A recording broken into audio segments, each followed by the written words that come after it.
everybody! Today we're talking nature study, whether you just don't know how to do it or you just need fresh ideas for it. I'm gonna hook you up.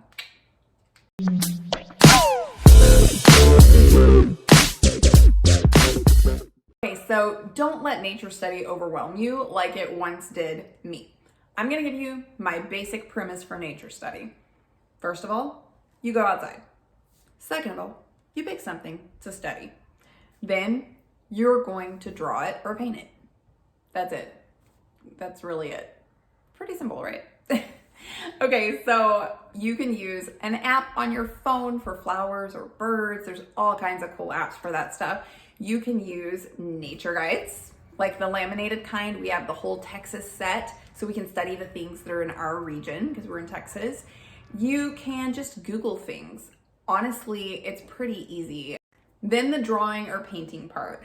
I was overwhelmed in the beginning because I kept hearing that you need these super high quality materials to do that step in a true Charlotte Mason fashion. You know what? It's okay. Use what you have. Yeah, sure. Beeswax crayons are definitely superior to the store brand crayons, but if you don't have those, don't use those. It's fine. We use colored pencils. We like to use pastels and watercolors. And I love using watercolors that have the tray on the side that opens where they can mix the colors together and just play with shades while they're drawing something in nature to find that perfect tint of green and so on and so forth. Okay, so that's how you do nature study. Some people do it once a week. Some people do it every single day or just once a month. It's really fun to get a group together, maybe once a month. We'll call it a nature group. And you and a few other families can get together at a park or a local reserve, something like that, and do nature study together. It's super fun. You can pack a lunch and it's kind of a good opportunity to just let your kids play with other kids as well. So I'm gonna give you 3 ideas to make nature study maybe more interesting for you if you're burnt out or if you kind of just need a jumping off point. Number 1 is pick one thing to study for an entire week or month. This could be trees all month long, or it could be birds all month long. By the way, you probably have an Audubon Society in your local area. So if you want to start studying birds or get around people who really appreciate nature and know a lot about birds, check that out. It's a really great resource.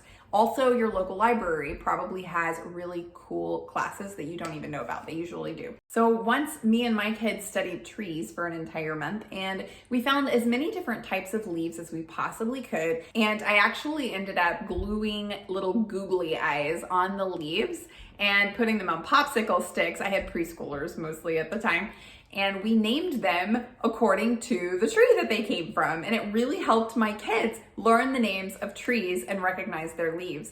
So for example, we had Mrs. Maple, we had like Samantha Sweetgum or something, I don't even know. Mr. Oak was like big and grumpy and he talked like this. It was really fun, and actually those little leaf characters that we made stuck around for a while, and my kids did learn the names of trees because of them, and they had so much fun doing puppet shows with them. Okay, so tip number 2 is do a color walk. This can be really fun for littles or really just all ages. You decide on a color beforehand, and then when you go on your nature walk, you're looking for all things yellow or all things purple or what have you. It's really fun. It can help your kids get more interested if maybe some of them are just not into it. It's worked really well for us in the past because it's almost like a challenge, especially for the older boys. They feel like it's this competition.